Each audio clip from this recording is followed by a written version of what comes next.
Yo, what is going on YouTube? I am Germ here, and today I just wanted to talk a little bit about G2. Obviously, throughout their whole history, they've been a pretty polarizing team. You know, there's been a lot of people who have definitely loved, the G2 of the past, the Perks, the Carlos, some big, exciting, interesting guys who are very vocal. They're trash talkers. They're big. They're in your face. Big personalities that, again, some people really gravitate towards, some people really like, and then some people also don't really like. And then we go through this iteration of G2 where they're so dominant, they're winning everything. Some people love that. You get a ton of bandwagon fans, and then a lot of people hate that as well. Like, hey, I'm ready for a different team to be good.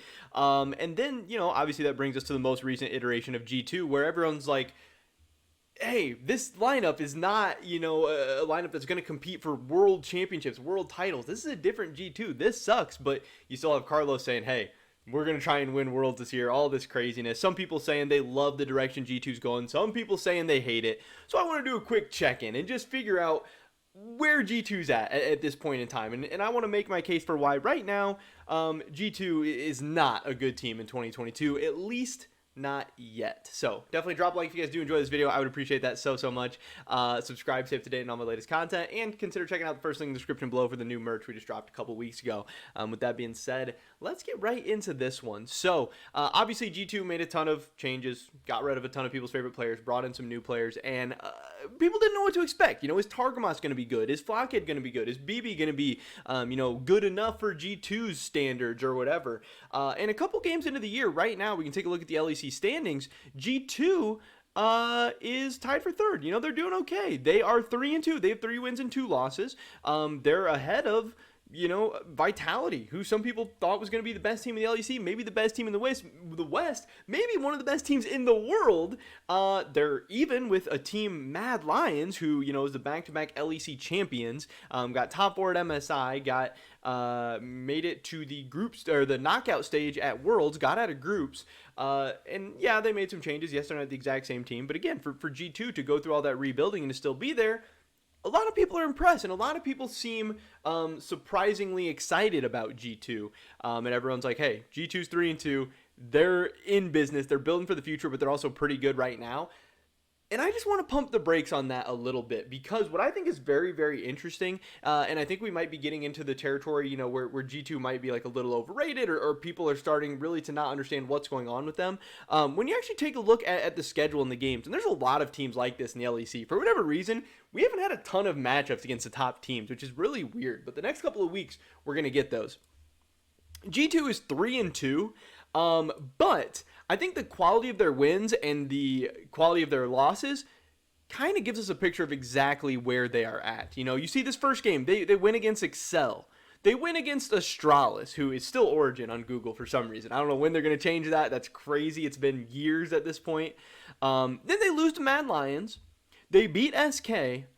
And then they lose to Vitality. So yes, they are sitting at 3-2. And yes, they are currently tied for third place in the LEC. But at least so far, I would argue they are the most mediocre looking team in the LEC. Like, to me, I've watched G2 play. They look like a 5th place team. This does not look like a team that's going to compete for world championships or MSI championships or LEC championships. This looks like a team that might be fighting for a playoff spot come the last couple of weeks of the regular season. Now, I think they will be able to comfortably make the playoffs. I think they're going to be fine, but I'm sure, we're going to have the Foley sheet the last couple of weeks, and there might be some scenarios where G2 might not make the playoffs, at least where they are right now. Now, obviously, the good thing for G2 is that they have 3 new members on their team. They have 2 young players in the bot lane. They still have time to gain that synergy together. They still have time for their young players to continue to develop and get better.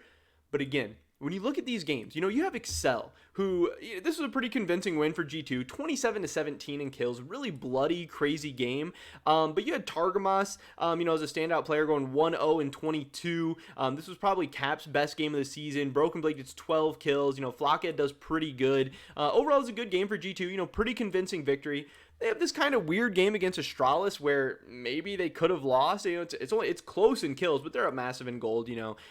There was times where they could have lost. Caps played really weird, a lot of random deaths, 3, 6, and 4 on Syndra. But again, Targamas, no deaths. Flockhead pulling out the Seraphine, looking really good. Mad Lions, they get beat pretty convincingly.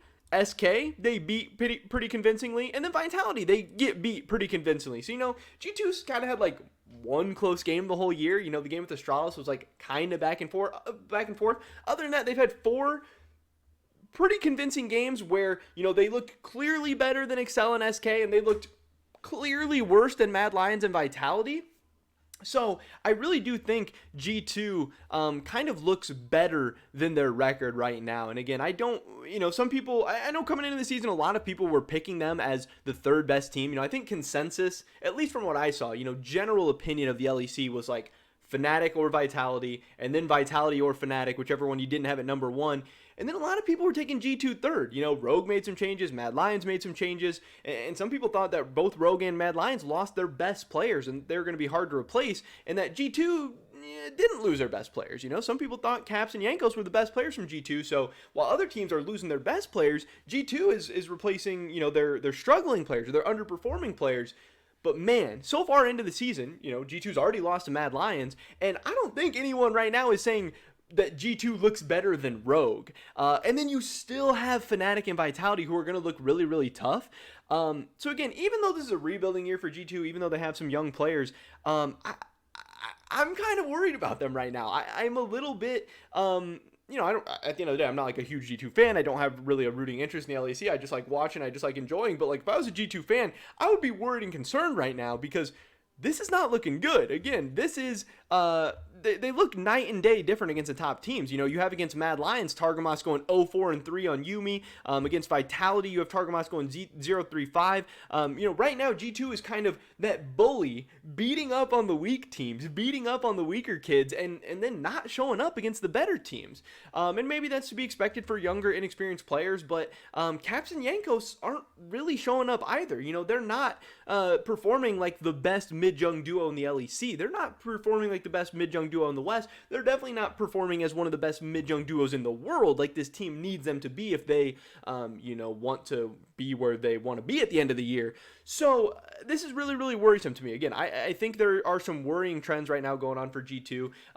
Beating up on the good teams, or beating up on the bad teams is good. If you're a good team, you want to be able to consistently do that, but I don't read into performances against Astralis that much. I don't read into performances against SK that much. Like, yeah, if you beat them, good. If you play well, great, whatever. But I'm not ever going to be super impressed by, like, Targamas popping off against Promisq, or, Flocked popping off against SK or nothing like that. If you want to be a great team, you're going to have to beat great teams in the playoffs, at Worlds, at MSI. You're going to have to come up with big clutch performances with a ton of pressure on you. So I read way more into the game against Mad Lions, against the game against Vitality. And in both of those games, G2 has not looked like the team we've seen in those other 3 games. They've actually looked like a much worse team. And I know everyone's going to say, oh, it's only week 2. You can't react yet. Don't overreact. Don't freak out. But it's like, okay, well, we talk about League of Legends here, and we've only seen 2 weeks. I can only talk about what we've seen. And so far, G2 has not showed anything to really prove that they are a top team in the LEC, despite their record. Again, they're tied for 3rd right now. So, by record, they are in competition for that world slot. But from what I've seen so far, I really don't expect this team to go to Worlds. And we're going to find out a lot about them over the next couple of weeks. They have their game against Fnatic. They have their game against Rogue. We will find out a little bit more about them. But right now, even though they're 3-2, their wins are not that great, and their losses are pretty rough. And they have not, stepped up to the plate against kind of a better team. And I think those are the games that are much, much more meaningful. So even though some G2 fans are like, hey, we're 3-2, things are going pretty good. Hey, maybe this new look lineup is actually pretty decent. I'm a little bit more critical. I'm a little bit more skeptical. I'm a little bit more worried about G2. The fact that, they're piling up some wins against some bad teams. But that's pretty much this video today, guys. Definitely drop a like if you did enjoy it. I would appreciate that so much. Leave a comment down below. Let me know what you think about G2. Have you been impressed with them over the first 5 games of the season? Do you think they look like a top team in the LEC? Or are you maybe a little bit worried about them? I'd love to hear your guys' thoughts and opinions. Subscribe, stay up to date on all my latest content. Hopefully catch you guys in the next one. But until then, peace.